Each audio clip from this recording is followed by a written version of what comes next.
I've been teaching a course for the last, oh, did I mess something up here? Am I okay? I've been teaching a basic course in ship structures for the last 23 years. And I have more fun teaching it every year. I also teach a second course, and I teach courses in ice mechanics. And Newton and Hooke come up more and more and more in my mind.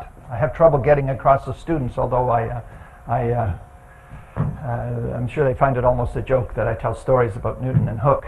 And I'm fascinated by Newton and Hooke. And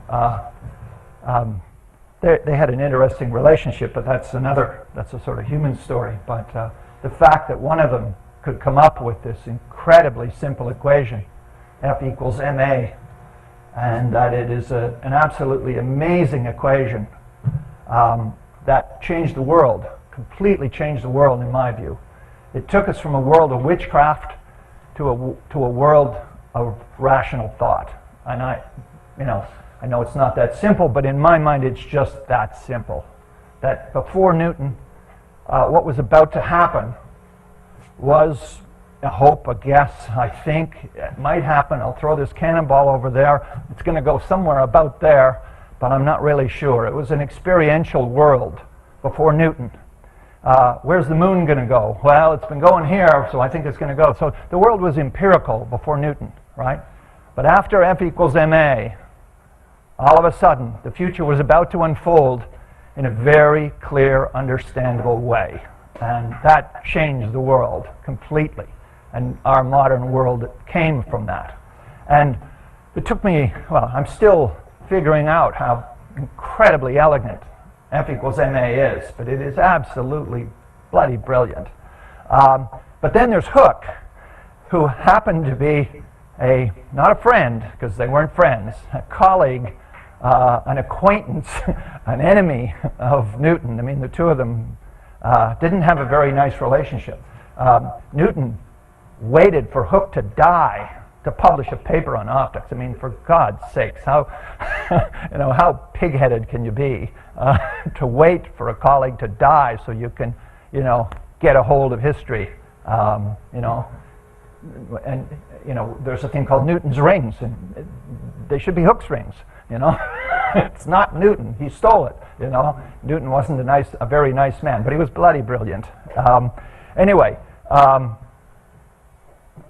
Because of F equals ma, and Hooke did F equals kx, and if you put those two together, F equals mx double dot plus, you put in some damping, c x dot plus kx, all of a sudden you have an equation of motion. My God, for any system, it could be a tower, it could be a ship, you've got an equation of motion. You put Hooke and Newton together, which again is, amazing.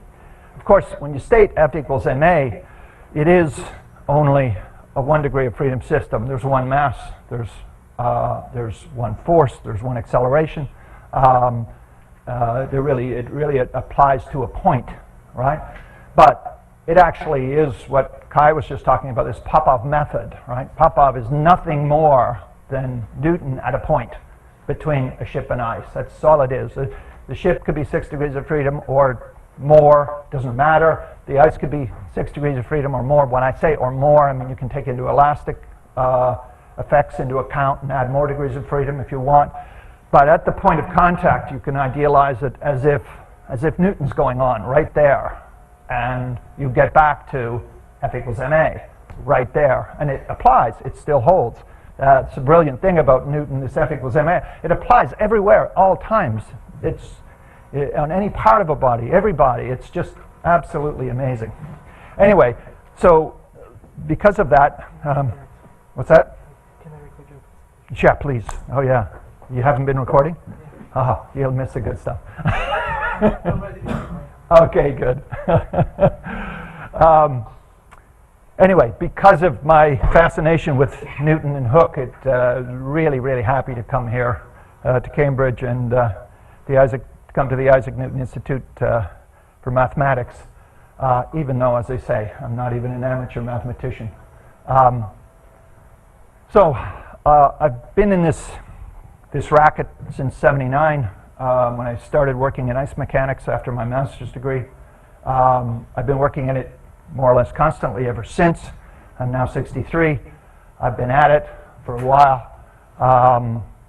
At the end of the slide, I have a little time chart of more or less my CV.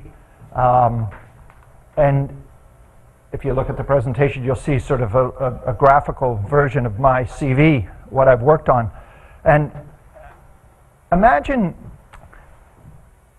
all the ice people are back in the 60s when the field is first getting going, right?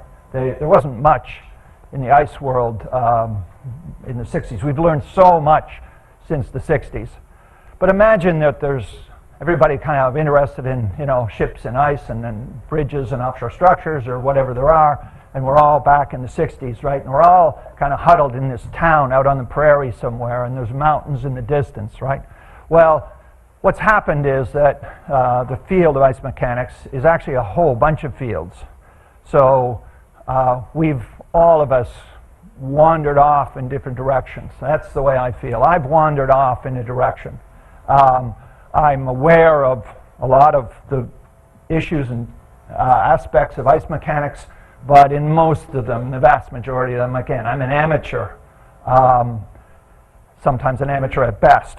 I am a specialist in one part of it. I've headed off into the country in a certain direction, and in that direction, there's a small crowd with me, a lot of my students, you might say, and my colleagues. But we focus on a few things. Right now, what I focus on is, if you really want to be really specific, it's how you should design the structure, the hull structure of a ship to go in pack ice. I mean, when you really want to get down to the bare bones of what I know about, it's about the loads on a ship and the structural response and the structural capacity of a ship that's in relatively open ice. I'm not a specialist in ice resistance. I'm not a specialist in loads on offshore structures. It's all about ships in pack ice and the ice and structure. I'm not a specialist in structural mechanics, although I did my doctorate in a kind of idea of structural mechanics. Anyway, what I want to do is walk through very quickly two recent projects, a safe speed analysis, some work that we've been doing. This came out of the work I did in the polar rules, which I formulated the load model that's in the polar rules. Kai and I were working together at the time. That is really a Popov formulation. That's been developed and developed and developed, and we now have a methodology we call safe speed analysis, and we're continuing to develop it. It's a way of taking a look at a specific ship or structure and asking what is its range of capability in an engineering sense. Okay, that's what a safe speed analysis is, and I'll quickly walk through that. It makes use of Popov analysis and structural response and some relatively new, or at least rapidly developing capabilities to analyze nonlinear structural response, which wasn't really that easy 10, 15 years ago, but is getting much easier today. I'll also talk about a program called GEM, which is taking the safe speed concepts and putting it into a navigation situation, where in the safe speed analysis, you just hypothesize a single collision, and you do that parametrically, so you hypothesize a whole bunch of single collisions, but all individually. In GEM, you say, well, what if the ship's actually navigating? And I'm constantly resolving and resolving for the ship navigation and the ice collisions is an interactive way. So GEM takes it all the way to operations. It works in pack ice. It doesn't work in level ice. It doesn't work in ridges at this stage. I'll talk about it. Then I want to, if I can hurry up here, I want to get on to actually talking about what I call mathematical challenges. I get Newton, right? I get F equals ma, and I can use it, right? I get F equals kx, which is structural analysis. It's Hooke's law, right? Basically, I get that. And they apply, and they're great tools. In my doctoral work in Helsinki, and Kai and I were sharing an office at the time, I looked at some ice crushing data, tried to make sense of it, came up with a model which sort of made sense of it, but I ran into a brick wall, bang. Could not take it beyond a certain point because I didn't have the mathematics to generalize it. And I'll try and explain that. That's a chaos problem. Over my career, when I've looked at ice loads and ships navigating and ship safety, I used to be a big fan of probability analysis. And I am no longer. I think probability analysis, conventional use of the probabilistic design approach that's common in structures and quite valid in structures, valid in designing towers and offshore structures, should not be applied in ship structures, and I'll try and explain why. And the challenge is these problems that I'm identifying, could they be more properly mathematically formulated so that my worries are validated, but at least I can throw out the criticisms of the method. And then in simulation, I want to show you, I'll show you the GEM model. The GEM model, one of its features for it to be practically useful is it's got to run really fast. To be a decision support tool on the bridge of a ship, what it offers is that it can, somewhat like Newton's ability to predict where the cannonball is going, GEM offers the ability to predict what's about to happen to a ship in a complex ice cover. So it has to simulate the future faster than the future happens. And GEM right now runs at hundreds of times real time in complex ice covers. But I want it to run thousands or tens of thousands of times real time in order to then evaluate options in the future, in order to use it as a control system, in order to make the future safe, right? But to do that, I think we need some new strategies in terms of numerical integration. And I want to propose one, and I throw it out as a challenge. So to quickly go through this, this is what I work on. Ship hits a single ice flow. That's what I work on, okay? So I need to know the Popov method. I need to know how pressure area works in an engineering sense. I don't have the time or probably the intelligence to work in the ice as a material. So I work on the ice mechanics empirically, okay? We have been looking at this in the Safe Speed project. This is it's the first slide, introductory slide. It's also a kind of summary slide. What we do is we look at situations of ships in complex pack ice. We imagine it's a series of single collisions, and then we look at how can we come up with advice to an operator. Okay, if the flow sizes are this and the ice thickness is this, if you're not prepared to suffer any structural damage for this particular class of ship, if we know what the structure is, then we could give you a map of if you're going 1 knot, you can go into these conditions and you'll be okay.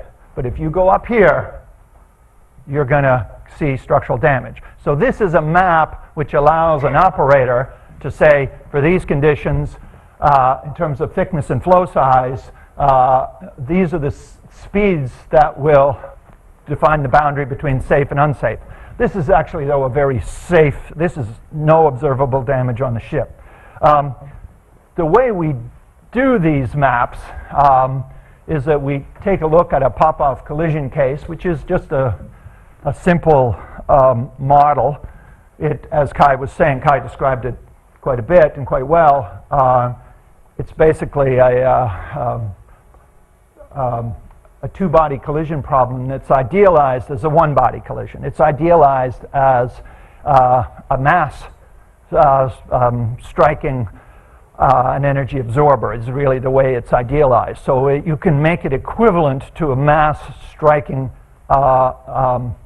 an infinitely rigid wall with a spring on the wall. So you're striking a spring. You can make it equivalent to that, even though it's a two-body problem. Or you can add in more elastic degrees of freedom if you want, because it all just happens at a point. The the question of added mass is a good one, but Popov formulated the problem as if it were happening in space and then just put in the hydrodynamic aspects as just a literally add some mass to the problem. That's all it was.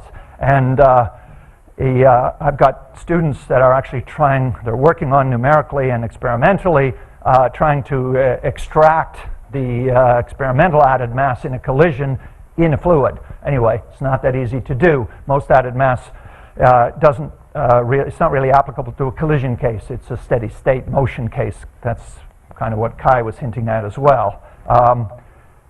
Anyway, we also need to add in the structural response. So we take a look at the structure. The structure becomes another spring in series because the ice crushing is a kind of a nonlinear spring.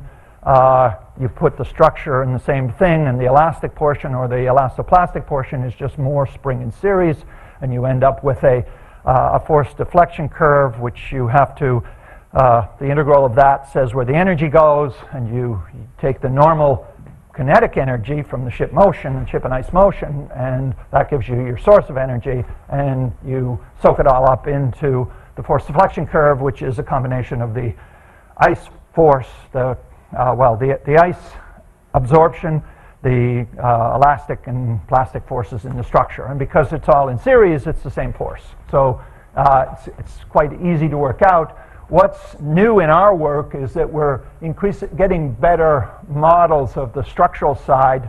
We're also getting, I'd say, better models of the ice side, although that's not really developing all that fast. The structural side is developing quite fast because of our ability to model ice structure contact and get the force deflection curve. We're modeling both the ice and structure in LS-Dyna increasingly, and LS-Dyna is an explicit dynamic solver, and so it's becoming for us a very practical numerical laboratory to extract parameters for ice and structure. Because the ice load develops in space during the collision, the structural response, you can't assess the structural response, at least you can't assess it as well if you just put a patch load and hold it constant. So in LS-Dyna, though, we can model the collision, so we can model the developing pressure area curve. Again, we can only validate that empirically, but we can model it, and for that empirical pressure area curve, we can get the structural response appropriate to the developing curve. So we get a valid structural response for a valid crushing model. The LS-Dyna cannot model ice exceptionally well. There is no really proper ice element for this scale of problem. We don't really see the fracture processes. We don't really see the internal mechanics in LS-Dyna that you would see in a real experiment. But in our case, we're only after the empirical outcome, the so-called process pressure area curve. And we don't mind the fact that the spatial curves are not terribly ridiculous. That's about as good as you can describe them. They're not completely ridiculous. But we get the process pressure area curve to match what we want it to be. Whether it's right or not, who knows, but we get it to match what we want it to be. And we live with the spatial pressure area curve inside. Anyway, not bad. The structure is a kind of filter that is a kind of physical filter that it filters the load anyway, so it sort of smooths out some of the ills, I would argue. So we've done these studies for big oil companies, the Canadian Navy, the U.S. Navy, U.S. Coast Guard, Canadian Coast Guard. And we're increasingly, what we're actually focusing on is lower ice class and non-ice class ships, and the problem gets much more interesting, I have to say. Heavy icebreakers, the collision problem is relatively simple because there's relatively little point in modeling the structural elastic response or the structural plastic response. You get a PC1 icebreaker, there ain't much that can do any damage to it, so it's pretty much a rigid structure. You get into a warship, right? Not ice class, just an open water warship, and you ask what kind of ice conditions can it go in. Of course, the answer from the class side is none, but the reality is, yes, it can go in some ice conditions, but you have to take into account much more complex aspects of the interaction, because you're getting thin ice that's failing in flexure, you're getting elastic response of the hull, you're getting plastic response of the hull, small dents really, let's say there was a cruise ship on fire with 1,200 people on board in the Northwest Passage, and a Canadian or American military vessel was, in the neighborhood and could go and rescue them. Well, would they not go just because they're going to get a dent that big in the hull? Of course they'd go, right? But if they were assured that there's only going to be a dent that big, they'd go. But of course, if they thought they were about to sink their ship, there's no point in going, right? So that's a sort of a touchy problem, if you can imagine, right? It's a complex problem. That's the kind of thing we're working on. We're doing, you can see this is a naval vessel form that I'm showing you here. We're looking at how bad would it be if you went in those ice conditions. And the ice conditions are light, but the structure is so weak, and we're trying to figure out how bad would it be, could I go, So anyway, we need these load deflection curves. Here's look at this load deflection curve. There's the elastic slope. Here's the plastic slope, right? This is not elastic plastic, all right? This is not, a hinge and everything changes. This is a structure where it's very, very flexible elastically with a nice plastic reserve, right? Deforms like crazy is what it does, right? The elastic portion is huge. Anyway, the way we do these safe speed analysis is we look at a whole spreadsheet of cases, a whole bunch of different ice shapes, sizes, edge angles, and then we have different collision speeds, different points on the hull, different hull angles. We just grind through the whole range of parameters of all the different cases that might come up. And they get summarized in different cross plots and all kind of baked into a final map for the ship. This is something along the lines of the Russian ice passport concept. It's something like that, but some of the underlying technology is different. I mean, the ice passport, the Russian approach has always used Popov, and so have I. The difference is that these are pressure area models as opposed to Heshen-Kurtymov models. One of the reasons why Popov had to do this, his way of solving the problem, is that when you have a Heshen-Kurtymov contact model in ship ice collision, you've got a rate-sensitive process, and therefore there is no explicit closed-form solution to the problem, right? When you use pressure area, which is rate insensitive, you just tell it, you just assume it's rate insensitive. When you do that, the solutions drop out. So you can get closed-form solutions for all kinds of shapes, and that's what's baked in these equations. That's what's baked in the polar rules. And it lets us get really quickly to these response maps, something like the Russian ice passport thing. When you look at things like the structural response, you go from plots like on the left where there's absolutely no observable damage to here where there's still no observable damage, but we've taken into account the elastic response of the hull, which in the standard case we haven't. This assumes the hull is a rigid body. This assumes the hull is an elastic body. This assumes the hull is a dentable body.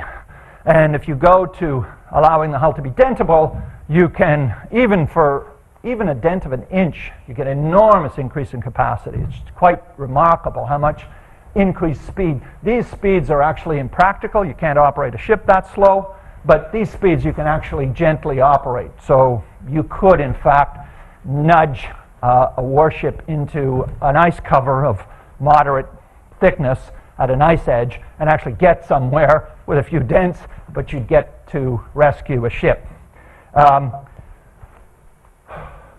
The idea of that whole idea came out of a project that I led starting in 2009 called Step Squared. We had about $6 million and we had 150 person years, and we looked into all kinds of stuff. We were after tools to, just like that safe speed tool, that's what we were after. But we knew that we had to do some more fundamental applied ice research. What we focused on actually was the crushing process in an empirical sense, not in a material sense. So we did hundreds of cone crushing tests. We made cones of various angles with various nose, sometimes flat, sometimes rounded, sometimes pointed. And we crushed onto various surfaces at various speeds, at various scales. We created a double pendulum where we could do it at 5 meters a second with 5 tons swinging. So we could do large-scale cone impact tests.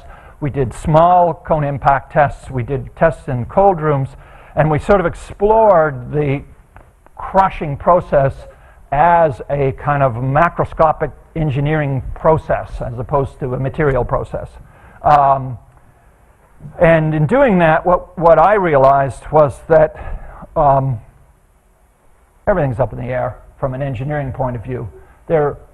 Sure, there's a pressure area effect if you want to see it, but it's a function of everything.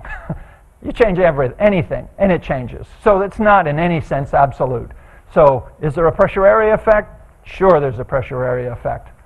But, you know, it's like going to the ocean with a bucket. Can you get more water? Sure, just keep spooning out water. Take another bucket, throw it in the ocean. You'll get more data. You make more plots, you know. But when you do a crushing test with a cone, if you change the speed, you get a new pressure area effect. If you change the tip shape, you get a new pressure area effect. If you change what's in the interface, you put snow there, you put water there, you get a new pressure area effect. You change the shape that you're hitting from flat to sloped to conical, you get a new pressure area effect. We did all this. We just did, you know, I had dozens and dozens of students doing this stuff, right? Lots of results. Interesting, but it left me at the end of the day saying to go forward, we still need empiricism. We still don't have it down to, you know, where we can derive what pressures we should see. We're still at the empirical world, just measuring stuff. One really interesting test we did with a cone, we put it in a small double pendulum, which was swinging at a few meters per second collision speed, about a half a ton on each side, and it went like that, with a flat plate on one side and a conical shaped 30-degree cone on the other side. The cone was about this big, right? And I had this student from Korea who had done some Dyna collision analysis in ice with some flat surfaces hitting a big LNG, an Arctic LNG ship, and he had flat-on-flat collisions, and he was getting loads like literally through the roof, as you would imagine. It's just like a slamming load, right? So I tried to explain to him that maybe it wasn't an idea to have flat-on-flat contact over 10 square meters at once at the beginning of the collision. One thing that he noticed, which would actually make sense in that, he said, the mass of my object doesn't seem to matter. Well, of course it doesn't matter, because when you hit something like that, the force peaks before the mass back here has heard about it. It doesn't matter what the mass is back here, you know, because the response is all in the first centimeters. There's a shock load happens at the surface of the ice. The whole response is in the first centimeters of the ice. It doesn't matter how thick the ice is. It doesn't matter what the mass is. You know. Anyway, we decided to do some of those tests in the lab. So we did some cone tests where we flattened the front of the cone, and we made it perfectly flat. We brought the cone up to the target, we smoothed it off, and we drew it back, and we hit it again, right? By making something about that big, the size of bigger than a quarter, but, you know, that big on the nose of the cone, the peak load went up from under 3,000 pounds to over 15,000 pounds and broke our equipment, just by changing from a sharp cone to a cone with a spot that big that was perfectly flat and went bang. And the equipment broke, right? The plate bent, the accelerometers saturated, the load went at least to 5 times the collision load. Everything else the same ice. So obviously there's no universal pressure area effect because we were just at a small area, you know. Anyway, back to Jim. I took all this this empirical models of single collisions, and we made a simulator where every ice-ice contact and every ship-ice contact was a Popov collision. And We had drag equations on all the ice flows. We had added mass equations on all the ice flows in the ship. We had equations of motion for all the bodies. And we can do simulations up to, done them up to 100,000 bodies, although it gets really, really slow. I can stay super real time up to 20,000 objects. So a practical simulation, you need a few thousand ice flows to have a kind of a flow field where you're kind of operating. And I can do that on this, well, on my laptop, I can do that at up to 300 times real time. So I can get much faster than real time. All the collisions are just Popov solutions, and because there's a closed form solution available with, if you use pressure area effects, because there's a solution ready, you don't actually, I mean, in a way, what you're doing, you're solving the motion equations of this, and they don't take very long to solve. But all the collision equations, all they are, you just invoke them. It's not really a solution. It's just, you just invoke the solution, right? And I call it event mechanics because what we have is a sequence of collision events. And that sequence becomes like a staccato set of forces on the hull, you know, and we just invoke them. It works quite well. We've done, if you have the ship go through simple pack ice, in this case they're all 12-sided polygons, and you're just going straight through the flows. Anyway, you get, if you went through single flows, all, you know, idealized flows, you get that red curve. If you go through a natural pack, you get all these spots, and you notice that they vary from very small to very large. When you add the natural interaction of all the flows to the problem, you get extremes that are slightly higher than if you had idealized single flow collisions. Most of them are below, but you get a few that are a bit higher. This is still a very simple case. When you do a turning circle, you end up getting, again, more variation. You get stern collisions happening.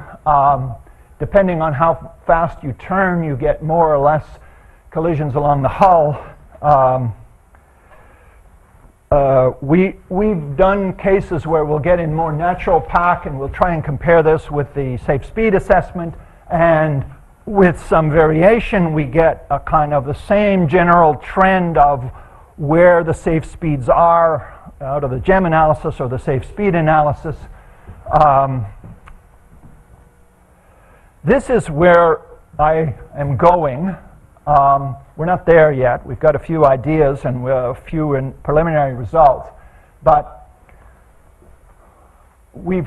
if we could, and this is a work in progress, if we could use information that in pack ice we could see the field ahead of the ship, and that's an analysis where we take an image, and the image can be visual, or it could be LiDAR, it could be some quick near-field vision of the ice. We can then make a model in the mind of the machine, right? In the GEM model, we can make a model that is the flow field that we're about to enter, right, in the next minute. And what GEM can do is much faster than the ship would actually get there. It can compute what's about to happen to the ship, right? So it can show what's about to happen. And it can then, well, it could do a number of things. You could simply show that to the operator. This is what's about to happen to you. If you don't touch the controls, this is what's going to happen to you, right? You touch the controls, GEM would take a second to update, and the next 30 seconds are about to evolve like this, now that you've changed the helm, now that you've changed the speed, or whatever. One could also use this for direct, what's called feed-forward control, where you'd simply let GEM grab the controls, and I've done this kind of as a kind of a what-if experiment. This kind of ship-ice interaction is a really nonlinear problem. It's a very rigid problem. You make subtle differences in the direction of the ship, like a 2-degree rudder change, and you wait a minute or so, and then you compare the spikes of load that Jem is telling you, and I think they're reasonably realistic, right? The spikes of load change enormously due to a 2-degree rudder, right? So the prize is quite large. You could, with very subtle controls of the rudder, knock peaks down by a factor of 50%, cut them in half. Other peaks would be adjusted, but you can get rid of the peaks. Kai showed some data like this as well. Data from ship maneuvering in this kind of ice is extremely fuzzy, with a few rare peaks. If you can see them coming, you can make them go away.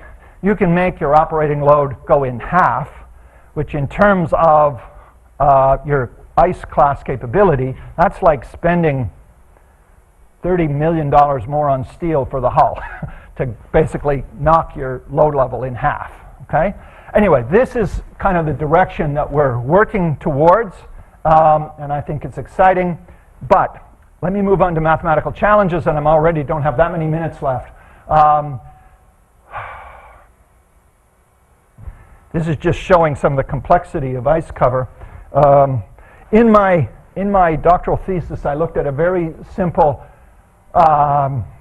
shear fracture model that was able to predict, like, this is real experimental data in blue, and the orange is this model that was in my thesis. It's a set of, that model is simply it's two tent maps, okay? A tent map is a simple function. It's a bilinear simple function that you solve discretely. So it's not a differential equation, it's in effect a difference equation, okay? It's event by event. You simply step event, event, event, okay? So it's not continuum mechanics and it's not calculus, okay? But it's a simple equation that you need to solve. Anyway, a tent map produces a chaotic solution. Chaotic in the sense much like I've seen earlier, I don't know if it was in Kai's or some earlier presentation, but basically you get orbits that don't repeat, but they're bounded. Anyway, you get the same kind of thing out of this tent map. When you add another level of cracking to it, if you add cracks to the cracks, in other words, then you get an expanding tent map, and it's basically the same solution, but it's being expanded.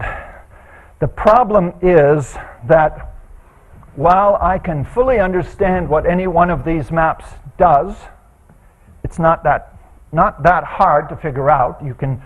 There are statistical measures of the pattern that are quite predictable for any one tent map, okay? Where you run into a brick wall, why I stopped doing anything in this area, is because as soon as you have one of these systems interact with the other, no idea. I don't have a clue how to even start. Couldn't find anything in the literature. No idea what happens when one simple iterating tent map interacts with a second one. So superposition doesn't work, all right? I mean, the wonderful thing about Newton and Hooke was that they both gave kind of simple linear equations, and superposition holds. You can break the problem down and you can add things up. But I have no idea how to apply superposition to this problem. And therefore, as soon as you go to that second stage of complexity, all you can do is solve it numerically and look at what you got and scratch your head. You're back to the empirical pre-Newtonian world of, I don't know what the hell's going to happen. And what I'd like is, I mean, let's face it, Newton invented calculus, but the function's got to be smooth, right? In order so that his physics could be solvable. He simultaneously invented the math he needed for the physics he invented, right? And he did them both. That's what's bloody brilliant about it. This is some really simple physics, and I've got some math, but I'm stuck. Can't get any further, all right? Don't know how they interact. If I could figure it out, I see patterns like this arising, but I don't know whether to predict what's going to happen. Anyway, that's a challenge. You might say, in a more general way, could we come up with a calculus for discrete systems? And maybe that already exists. I'm no specialist. But it seems to me, as an engineer, I have calculus. It's a tool in the toolbox, but I don't have anything like that for discrete systems, and I wish I did. Something as simple as derivatives and integrals for discrete systems in a general way. As soon as you get into, well, discrete means nonlinear. Discrete is incredibly nonlinear. It's like perfectly nonlinear, right? When you have a step, boom, boom, go from a 0 to a 1. It's perfectly nonlinear. And nonlinear systems are nasty. They tend not to have superposition, and they produce chaotic results or random results or whatever you want to say. Second mathematical challenge. If you're designing a tower like this, the main decision to design the structure and to keep this, the one chance you have to keep that tower safe is to do it right when you start. The decision happens at the design phase. Okay? If you make that tower too weak, the Earth is going to come along and shake it seismically or blow on it or apply ice loads or do something that's going to take it down. And you've got one chance to get it right. You've got to think about it in advance. And the way you think about it is you imagine what are all the loads that could possibly be, and the structure's not completely understandable, so there's some variation in my understanding of its strength, so I'm going to have a load probabilistic model and a strength probabilistic model. This is how, that's the underlying philosophy of structural design for things like buildings and towers and things that are not vehicles, okay? That's how it works. Perfectly reasonable philosophy. You can't apply that to a ship, and let me try to explain why. In the case of a ship structure, there's a bunch of things. The two most critical things that make that the wrong way to go is that there's a person on the bridge watching. That's number one. But the second one is that what they're watching is an incredibly robust ductile structure. A ship can take an enormous amount of structural damage and pounding and still get home again. In fact, ships don't get home again because of steel. They get home again because of subdivision. Ships can take holes. They're designed to have a hole in them, have a water flood in. It's not what you want, but you'll still get home again, right? The disaster doesn't come from not enough steel in the hull. The other thing about ship structures is that unlike the building we're in, there is no possibility to put extra steel in a ship. Just none. Ship structures are like birds' wings. They're just exactly like the bone in a wing of a bird. If you put too much bone in a wing of a bird, the bird's too heavy. It's going to get eaten. If you put too little bone in the wing of a bird, the bone's going to break. The bird's going to fall to the ground. The bird's going to get eaten. Okay? Either way, it's on a knife edge of evolution. Okay? Ships in the ocean are the same way. You get somebody in Italy designing the same basic ship for a client to somebody in Korea. If they've agreed on the layout, that hull skin thickness is going to be within 0.5 millimeter, guaranteed. There's just no way the economics are going to let you vary outside of about, 1 millimeter. It's just not going to happen. Okay? Ships are on that knife edge. They've evolved through trial and error, deadly trial and error. They're like a bird's wing. But it works because there's somebody on the bridge. Okay? And it works because of subdivision. It's not like this building. Okay? So you've got all this extra reserve. The ship is brought to load. Right? The load doesn't exist in the abstract. The load happens because the operator makes it happen. You take it into the ice or you take it into a storm. You take it and you go easy at first and you see what happens to the structure. Did I dent it? Did I see any observable response? There's a whole bunch of probability distributions of the response, and some of them act as a warning to the really dangerous ones, right? These are all highly correlated. They're, yielding, first bend, bigger dent, tearing. These are all highly correlated strength distributions. These are increasing distributions of load applied by the operator who tests and watches. And in effect, what this means is that it's an intelligent system. This system This system is a completely dumb system. These are intentionally uncorrelated, independent variables. These are independent variables completely in the normal model because the building doesn't know how the Earth is going to shake it, doesn't know it, and can't do anything about it. And as soon as this building starts even a little bit of local damage, it's going to fall down. There's not a lot of reserve. All buildings are like this. They're frame structures. They're not plated structures, right? Ships are plated structures, incredible reserve, incredibly ductile. And so we have a probability problem that's totally different than the buildings. And there are those who want to apply the building model to ship design, and I think it's ridiculous. The third challenge, and I'm almost done. Well, I'm a few minutes over, but I'll stop here in a second. In solving this GEM model, one of the reasons why we get it to go so fast is that we spend a lot of time in the software figuring out what not to solve. Okay? The way we do that is that we delay solution on some of the equations of motion for the inactive parts. What I would love to see, if it's possible, is there a possibility to formulate a strategy for integrating multi-body equations of motion, thousands of separate bodies, and have every single body have its own clock. And the clock is changing its tick-tock rate constantly. So, completely asynchronous solution. Right now, virtually all of these kinds of problems are solved synchronously. Everything is done because you want to know that the two bodies are in a place. You want to know they're there at the same time. So right now it's all done synchronously. We're doing it partially asynchronously, and I would love a strategy, a numerical strategy, which is, to me, it's mathematics beyond my ability, to formulate a stable, workable integration strategy that is totally asynchronous and therefore really bloody fast. Anyway, thanks for your time. Happy to discuss or take questions.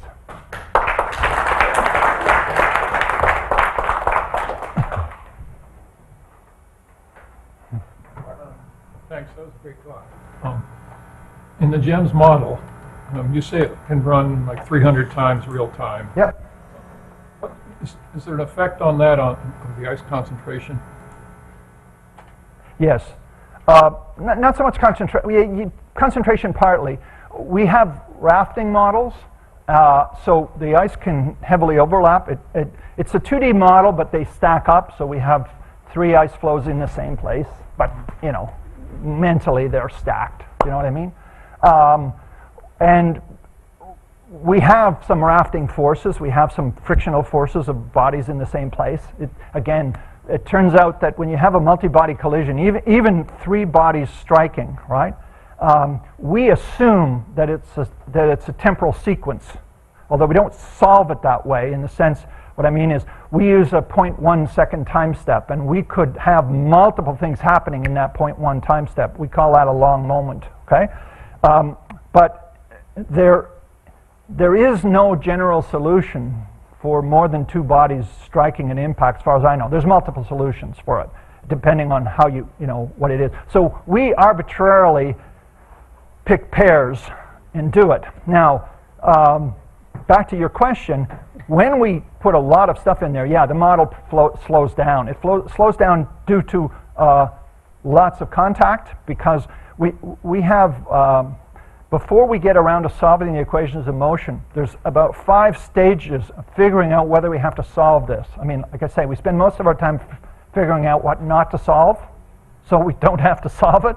So we do a number of ways of slicing and dicing the problem.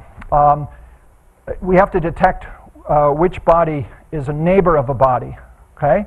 We have a far neighbor, we have near neighbors, and then once they fail the far neighbor test, they're in the near neighbors. Once they fail the near neighbor test, they're actually potentially in contact.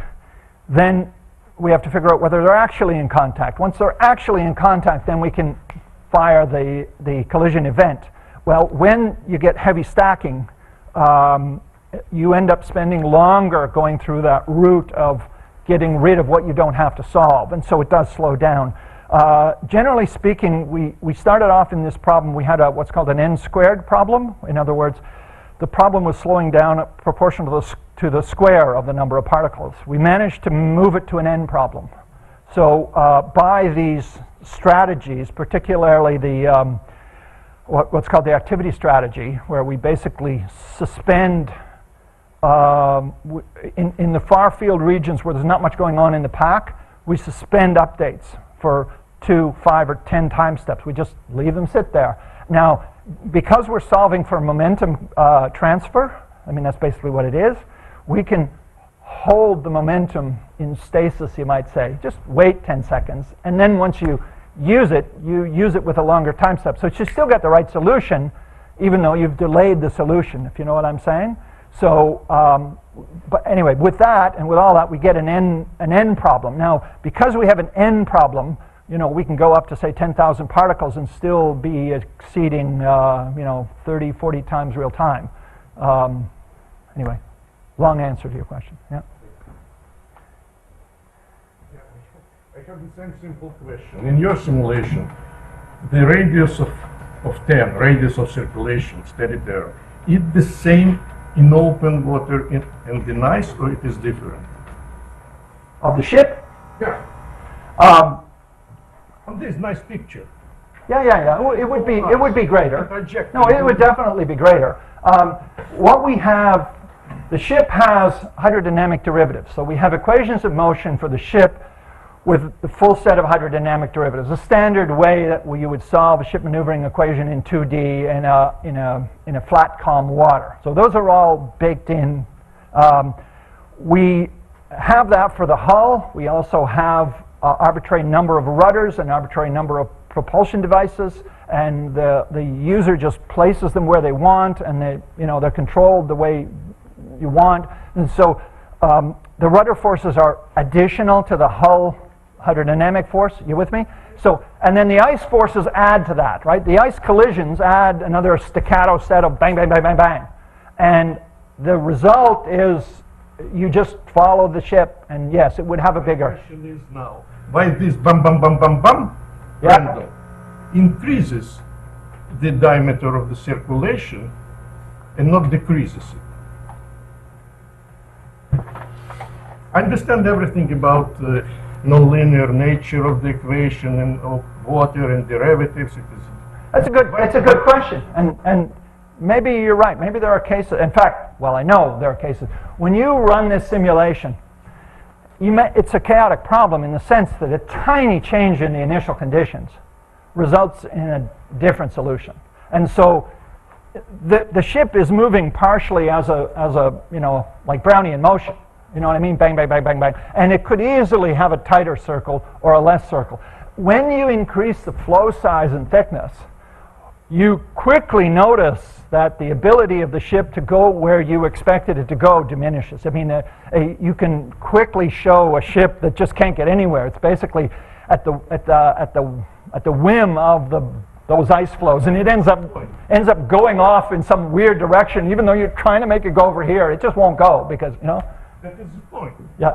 Why always the radius it increases in ice, not decreases? Well, Bam, bam, bam, random. Again, it's not so much that there is a radius. It's like dropping a ball through a set of nails. It's just bang, bang, bang, bang, bang. There are paths that are a smaller radius. There are paths where it's a bigger radius. Does it depend possibly on the distribution of ice? Well, it's a chaotic problem.